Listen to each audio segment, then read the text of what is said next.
तुमने कभी सोचा है एक छोटी सी घटना कैसे एक पूरे क्षेत्र की तकदीर बदल सकती है? आरी रुकना, कहीं जाने की जरूरत नहीं है। ये कहानी शुरू होने से पहले एक छोटा सा काम कर दो।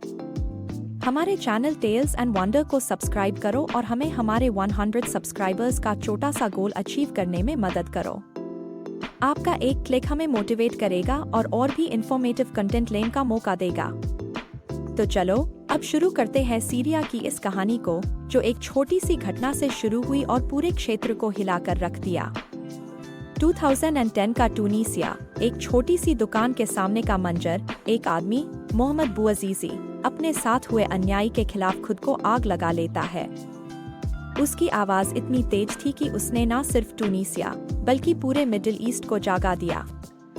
अरब स्प्रिंग का ये अंगार सिर्फ एक देश के लिए नहीं था, ये पूरे क्षेत्र की सदियों की शांति को खत्म करने वाला था।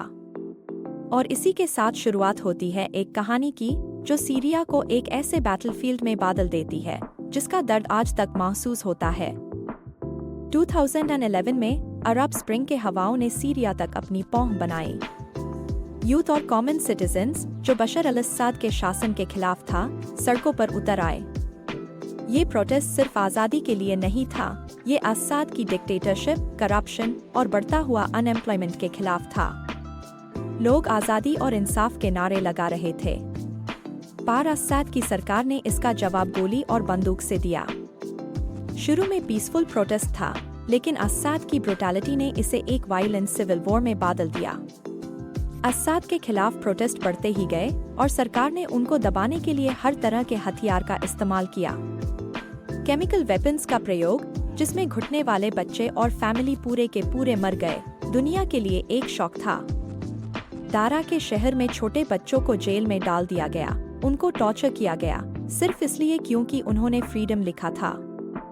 इस ब्रुटैलिटी ने अस्साद के कई सपोर्टर्स को अलग कर दिया और सीरियन मिलिट्री में फ्रैक्चर होने लगे। सरकार के एंड से ही रिबेलियन शुरू हुई और फ्री सीरियन आर्मी (FSA) का जन्म हुआ। FSA के लोग अस्साद के खिलाफ लड़े, लेकिन इनके पास ना तो जरूरत के हथियार थे और ना ही कोई स्ट्रक्चर्ड लीडरशिप। सीरिया के हर कोने में एक नई लड़ाई चल रही थी, कहीं रिबेल ग्रुप्स, कहीं अस्साद की आर्मी और कहीं एक्सट्रीमिस्ट ग्रुप्स का उदय हो रहा था। यहाँ सीरिया एक ऐसे बैटलफील्ड में बदल गया जिसमें सिर्फ लोकल ग्रुप्स नहीं बल्कि इंटरनेशनल पावर्स भी अपनी पॉलिटिक्स खेलने लगी। रशिया और ईरान ने अस्साद का साथ दिया, जबकि अमेरिका, टर्की और सऊदी अरेबिया ने रिबेल्स को सपोर्ट करना शुरू किया। सीरिया एक प्रॉक्सी वॉर का प्लेग्राउंड बन गया। हर कंट्री अपना एजेंडा लेकर आई, लेकिन सीरिया के लोग इस जंग में पिसे जा रहे थे। जहां एक तरफ अस्साद के खिलाफ रिबेलियन था, वहीं दूसरी तरफ ईसिस ने इस केओस का पूरा फायदा उठाया। इराक से सीरिया तक ईसिस का इन्फ्लुएंस बढ़ता गया और ये एक्सट्रीमिस्ट ग्रुप एक अलग ही दार और मौत का मैदान बन गया। ईसिस के अट्रॉसिटीज, पब्लिक बीहेडिंग्स, स्लेवरी और डिस्ट्रक्शन ने सीरिया के लोगों का दर्द और बढ़ा दिया। इंटरनेशनल मिलिट्री एक्शंस जैसे असलड एयर स्ट्राइक्स ने ईसिस के खिलाफ जंग तो शुरू की, लेकिन सिविलियंस इसके कोलैटरल डैमेज बन गए। दिसंबर 2024 तक सीरिया के रिबेल्स ने दमास्कस पर कंट्रोल ले लिया। अस्साद की सरकार गिर गई, जो एक टाइम मिडिल ईस्ट की स्ट्रॉन्गेस्ट डिक्टेटरशिप थी। लेकिन इस विक्ट्री के साथ सीरिया का पेन खत्म नहीं हुआ, बल्कि एक नए नाइटमेयर की शुरुआत हुई। दमास्कस के गिरने के बाद सीरिया एक पावर वैक्यूम में आ गया। रिबेल ग्रुप्स के बीच यूनिटी नहीं थी और एक्सट्रीमिस्ट फैक्शंस ने गवर्नेंस का सपना भी तोड़ दिया। सीरिया के सिटीज तबाह हो चुके थे, मिलियंस लोग रेफ्यूजीज बन गए और हर कोने में सिर्फ दुख और दार था। सवाल ये था, अब सीरिया का फ्यूचर क्या होगा? एक नई डेमोक्रेसी बनेगी या एक और dictatorship? Extremist groups first control करेंगे या इंटरनेशनल इंटरवेंशन से कोई स्टेबिलिटी आएगी? आज भी सीरिया इस कंफ्यूजन के साथ स्ट्रगल कर रहा है। सीरिया की कहानी ये दिखाती है कि एक छोटी सी आवाज किस तरह से एक बड़े तूफान का शुरुआत कर सकती है।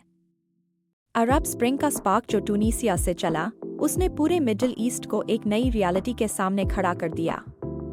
लेकिन इसके साथ ये भी दिखता है कि रेवोल्यूशन का अंजाम हमेशा उतना सुखद नहीं होता जितना लोग सोचते हैं।